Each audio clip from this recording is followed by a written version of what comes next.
Всем здорово, народ! Значит, смотрите, за окном у нас 2025 год. Blizzard Entertainment развивает свою самую популярную, кстати, игрульку World of Warcraft. Выпускаются новые патчи, графика улучшается, технологии, механики, тудым-сюдым, все совершенствуется. Но одновременно с этим наблюдается действительно сильнейший парадокс. Десятки, если не сотни тысяч игроков по всему миру, а особенно в России и СНГ, продолжают возвращаться к версии, которой уже больше, мать его, 17 лет. Естественно, я говорю про дополнение Lich King и про патч, 3 цифры которого уже, наверное, зубилом на камне высечены. 335. И вот сегодня мы поговорим о теме, которая касается данного вопроса. Почему, имея доступ к официальному, актуальному контенту, уровень насыщенности и проработанности которого гораздо выше, ну да и сама игра в несколько раз гораздо более комплексно проработана. Вот почему достаточно солидной части комьюнити вообще нет до этого дела, и они все равно играют и продолжают играть на старом патче. Видимо, сам геймплей не так уж и сильно роляет в данном вопросе. Да, понятное дело, мы говорим все равно не про основную часть комьюнити, естественно, наибольший онлайн и наибольший народ все равно сидит на актуале, но тем не менее именно Lich King, именно вот дополнение 335 является самым многочисленным среди всех пираток в принципе. Вот именно Lich King всем запал в душу. По факту аддон 335 здесь выступает в роли такого глубокого культурного феномена. Ведь сегодня, в 2025 году, неофициальные сервера по Lich King назвать неживыми, ну прям действительно сложно. Поэтому вот такая вот у нас сегодня темка, народ. Всем приятного просмотра, погнали смотреть видоус.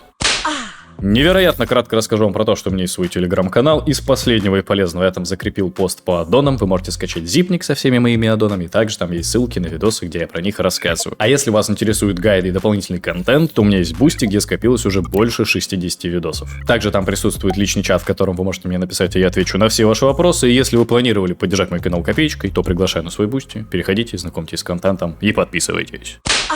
Наверняка, если вы хотя бы раз пытались поинтересоваться, а почему же вот до сих пор многим людям интересно играть в аддон 15-летней давности, ну вот скорее всего, да, вы натыкались на следующий ответ, на следующее сравнение. Что вот а-ля, братанчик, ну смотри, шахматы вообще хрен знает, когда появились. 1500 лет в них уже все играют, и ничего не надоело, нормально. И хотя на первый взгляд может показаться, что аргумент достаточно состоятельный, ну да, понятное дело, в шахматы вносятся изменения в правила, но они такие достаточно минорные, можно считать, что ну практически ничего там не меняется, и по сути вот именно основы геймплея, они уже достаточно долго существуют в том виде, в котором мы привыкли их видеть. Но, как по мне, данное сравнение все равно не совсем корректное. Ведь в шахматах не бывает идентичных партий, они всегда разные. Вы не можете сыграть две абсолютно одинаковые игры.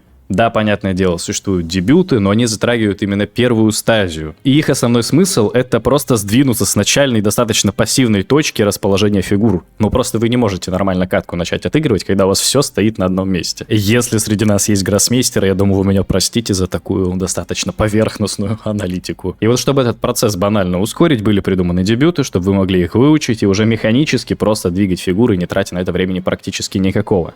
На самом деле, лично для меня именно данный аспект шахмат является, ну, прям супер-гига сомнительным. И именно поэтому я никогда не планировал, в принципе, в шахматы играть даже на любительском уровне. Ведь если ты хочешь называть себя хорошим любителем в шахматах, ты обязан знать дебюты. И в этом плане, как по мне, именно шахматы Фишера являются наиболее приятной версией игры, когда у вас, в принципе, каждое, даже начало партии будет случайным. И вот если мы все-таки вернемся к Вову, да, к аддону Lich King, то, ну, как бы здесь, понятное дело, ни в какое сравнение с шахматами не идет. Ведь 90% игроков Вов любит именно PvE режим, а PvE режим, PvE контент по типу подземелий, рейдов и так далее, опять же, на 3.3.5 контенте уже изучен просто вдоль и поперек. Каждая шмотка, которая нужна на твой класс, на твой спек, для каждого персонажа под все возможные варианты билдов уже изучена. Вы знаете, как качать таланты, как качать символы, какие вариации существуют, тактики на боссах в подземельях, в принципе, маршруты в подземельях, в рейдах. Но вот просто не существует такой информации об аддоне 3.3.5, которую невозможно было бы найти в интернете, в гайдах и так далее. Известно буквально все. Мне кажется, некоторые игроки даже квесты уже на память помнят, если они хотя бы читали несколько раз, если вот вы из тех людей, которые читают квесты, да, перед тем, как их выполнить. Именно историю квеста, там, то, что вам расскажет персонаж. Я более чем уверен, что существуют люди, которые вот знают наизусть, да, текст каждого квеста, который они выполняли условно с 1 по 80 левел.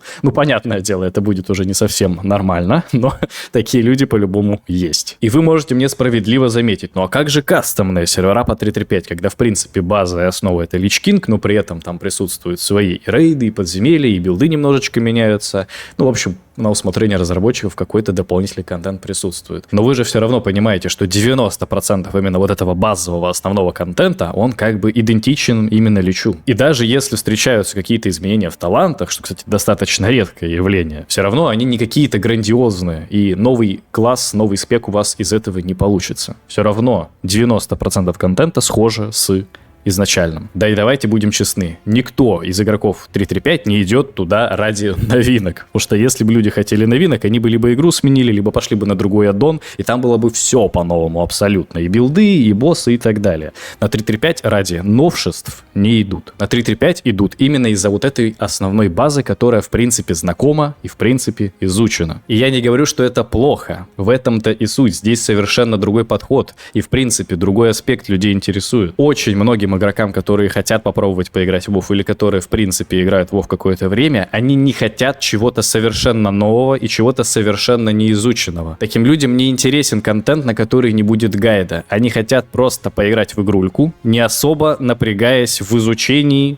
чего-то неизвестного. Здесь просто существует две раздельные касты игроков, сейчас я вам поясню. Первая, допустим, хочет решать пример, заведомо зная только правильный ответ, ну, условно, что ответ 5 правильный. Но вот решение, в принципе, найти нигде нельзя, и они об этом знают. И им доставляет удовольствие решить эту задачу, прийти к ответу 5 любыми способами абсолютно. Вот получилось у вас 5 в итоге, все, кайф, ответ сошелся, идем дальше. А вот второй касте игроков заведомо важно фактическое наличие уже правильного варианта решения. То есть они также изначально знают, что ответ 5. Они также могут попытаться решить задачу своими силами, но если у них вдруг не получится, или, допустим, если они изначально даже не хотели сами думать, они хотят иметь возможность посмотреть в решение, увидеть, какие шаги нужно было сделать, как нужно было действовать правильно, и просто тупо их повторить, чтобы потом уже лично попробовать это где-то воплотить в реальность и также прийти к ответу 5. Я думаю, здесь вы меня поняли.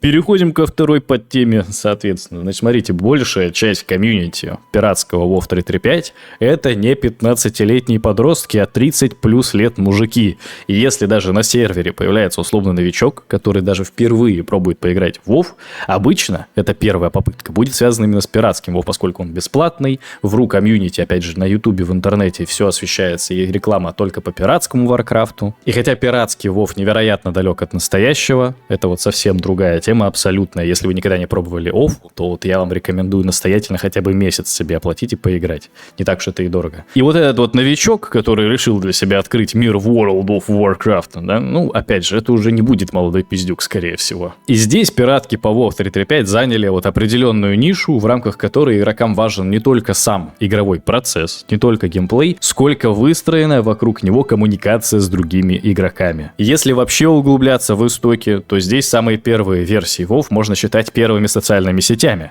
Люди заходили в игру не чтобы просто убивать орков, а чтобы найти себе компаньона или группу, и с которым вместе можно было обсудить житейские вещи, параллельно убивая орков. Опять же, здесь я сильно упрощаю, но суть вы поняли. Внутри игры создавались многочисленные сообщества, как крупные, так и локальные. WoW был не просто игрой, соответственно, а местом, где можно было отдохнуть, найти себе друзей по интересам. И хоть с течением времени все менялось, и чем современнее и технологичнее становился мир, тем современнее становилась игра, следующие аддоны, следующие патчи, и вот тем меньше социальный фактор являлся ключевым для игроков. И вот дополнение Lich King все еще попадало под такой запрос от игроков, и многим до сих пор важен достаточно сильный социальный аспект и элемент игры, который остался вокруг этого аддона. Ведь 3.3.5 это вот последняя версия перед катаклизмом. И я не знаю, кстати, почему, но для многих игроков именно катаклизм стал точкой невозврата. Он кардинально изменил мир Азерота, да, они там перелопатили локации, упростили механики многие, но они переработали и классы, они стали более гармоничными,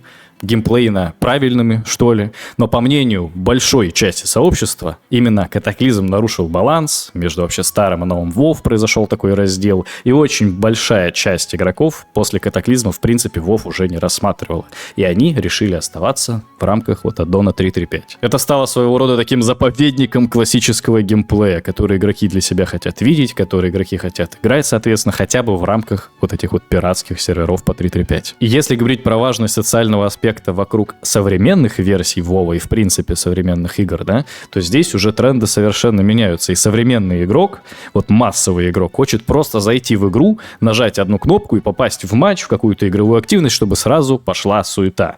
Ну, никому, по крайней мере, большинству точно не хочется предварительно несколько дней, а если мы говорим про, допустим, X1 какие-то реалмы, это может 100 часов занять, качать персонажа, как бы подготавливаясь к будущей игре. А когда перс готов, нужно будет потом собирать команду вручную, находя себе игроков через поиск спутников, далеко не за 5 минут.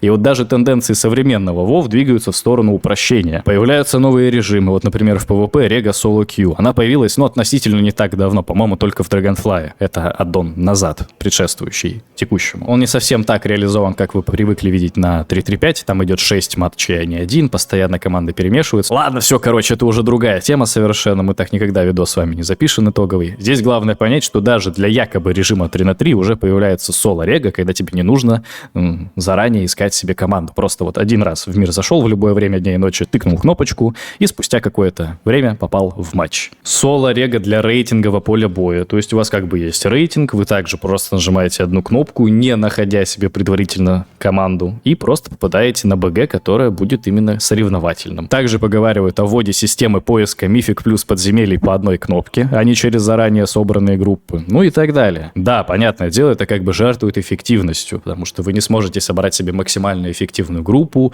где каждый класс будет синергировать с другим просто в супер версии, и по итогу у вас получится невероятно сильная команда, которая будет, допустим, в 1,5 раза сильнее, чем другой такой же состав просто из других классов. Понятное дело, задроты не захотят пользоваться подобными функциями, им нужно вот максимальную эффективность получить. Но рядовому просто нормису игроку напрочь не интересно мета классов, понимаете? Максимально эффективный состав пати для подземелий и так далее. Люди просто хотят играть в игру, просто хотят нажать кнопочку и попасть в геймплейный процесс. Но это мы опять же ушли от темы. Я к тому, что сейчас социальный фактор все меньше и меньше является ключевым для рядового игрока. Понятное дело, в MMORPG это как бы основной костяк, который изначально подразумевался, но все-таки в современных версиях уже Warcraft от этого отходит. А вот именно в дополнении Lich King, да, на старых версиях, на пиратках и так далее, это все еще сохраняется, и это также подкупает вот ту самую аудиторию, которая внутри данных пираток и играет. И в третий, последний пункт, давайте я намешаю такие мелкие достаточно тезисы, которые, по сути, можно было бы раскрыть еще на 40-минутный видос, но мы про них поговорим достаточно быстро. Значит, смотрите, это сложность игры в актуальный WoW из РФ. То есть, понятное дело, невозможность оплаты подписки на русские аккаунты, дополнения там покупать сложно и так далее. Это все понятно. Ну, просто игрокам банально впадло этим заниматься. Типа, Близзарды ушли, ну и хрен с ними. Понятное дело, есть те, кому на это, в принципе, пофиг, они просто зарегали новые аккаунты и начинают играть именно с них. Но какой-то части, понятное дело, не хочется там чем-то жертвовать, они хотят либо играть на своем аккаунте, либо не играть в принципе. Но кто-то, понятное дело, просто принципиально такой подлянки от Blizzard, не хочет терпеть и все, и говорит, я в принципе в вашу игру больше играть не буду. Второй негативный аспект, как по мне, опять же, связанный с актуальным WoW, это вот невероятный уклон в сторону мультяшной графики, именно вот как выглядят персонажи, да, их анимации, и максимально отсталый сюжет, который рассчитан, я даже не знаю, не для 12-летних детей как будто бы, а просто для каких-то новорожденных просто пупсов, чтобы вместо сказки на ночь им это считать. Но вы вот когда в последний раз вообще интересовались сюжетом по-настоящему актуального Вова, именно который вам показывают в рамках игры? Вот эти вот диалоги персонажей, мотивации злодеев сейчас просто настолько примитивны. По факту я злой, потому что я злой. И все как бы. Это просто вообще, я не знаю, это невозможно воспринимать, если ты адекватный человек с интересом. Плюс, понятное дело, пропаганда повестки, вот это вот все вместе суммируется. Ты все, на сюжет, большей части всем насрать, и как будто бы и хрен с ним. И здесь в этом плане, хоть и, конечно же, отсталый в плане графики Addon 3.3.5, он все еще сохранял ту брутальность Вова, если можно так выразиться. Потому что вот, когда вы видите, например, 3-полигональную, максимально пиксельную текстурку, я не знаю, шкуры медведя, но она реально страшная, эта морда, вот ты на нее посмотришь, и тебе прям плохо становится, если ты в ночи такое увидишь. И как бы для актуального Вова, да, вот потеря этой брутальности явно работает не в плюс. И третьим подпунктом, понятное дело, WoW 3.3.5, вот этот аддон, Hearthstone — это такая ностальгия по золотому веку. А частные сервера, по сути, стали единственным возможным способом поиграть именно в рамках данного дополнения. Кстати, немаловажным пунктом можно было бы отметить, что и прогрессия персонажей по факту растягивается прям на длительное время. То есть, если на актуале ты пропустил там месяц-два игры, тебе уже нужно будет достаточно серьезно догонять игроков, которые постоянно в геймплее присутствовали. Если же мы говорим про какие-то пиратские сервера, то там можно месяц-два не играть, и как будто бы вообще ничего не поменяется. Это, понятное дело, для одних может быть плюсом, для других минусом, но вот опять же, учитывая все те пункты, которые мы перечисляли до этого, в рамках 3.3.5 это для людей в основном плюс. Да, люди хотят себе прокачать персонажа, допустим, на него какие-то шмотки нафармить, и чтобы этот прогресс оставался актуальным длительное время, чтобы он не обесценивался через уже буквально месяц в следующем патче условно. Если говорить лично про меня, я расцениваю WoW 3.3.5 и WoW Актуал как две абсолютно разные ветки, две абсолютно разные стези. Если именно говорить про версию Lich King, я сейчас играю на сервере Наздор, у меня последние там 5-6 видосов именно по данному серверу записаны. И я вам скажу, это ну вот вообще, понятное дело, никак не соотносится с Актуалом, с актуальным WoW. Именно с актуального WoW, в принципе, я начинал свой путь, и именно в актуальном WoW я нахожу для себя наибольшее удовлетворение. Потому что мне, по сути, на социальный аспект практически без разницы. Я хочу видеть красивую картинку, которая адаптирована к 2025 году. Да, в максимально непрезентабельной мультяшной стилистике, но она, по крайней мере, супер качественно сделана, HD-шная и так далее. И мне важен именно сам геймплей. Мне насрать по большей степени на сюжет. Понятное дело, если он будет при этом еще качественно проработанный и не детский, это будет прям вообще супер гигатоп. Но если он мне не нравится, я просто не читаю квесты, не слушаю диалоги и так далее. Самая основная для меня часть игры — это именно геймплей. А актуал в этом плане, ну, на голову выше, понятное дело, старых аддонов 15-летней давности. Поэтому здесь я как бы выступаю в роли двойного агента. У меня изначально даже были планы по совмещению аудитории, но это планы такие, знаете, несбыточные. Я понял, что всем, кто играет на 3.3.5 актуал, практически не интересен, и наоборот. Ну, 99% вот этих двух аудиторий никогда не пересекаются и не будут пересекаться. На этом видос буду завершать, народ. Пишите свое мнение в комментариях, чем вам нравится аддон 3.3.5, чем не нравится, какие ваши вообще в принципе основные тезисы, мнения и так далее. Будем все читать, буду во всем разбираться. Отдельная благодарность подписчикам на Бусти с уровнем легенда, Протобот и Александр Горленко. Всем же вам желаю удачи, всем прогрессии в PvP, в PvE, всем пока!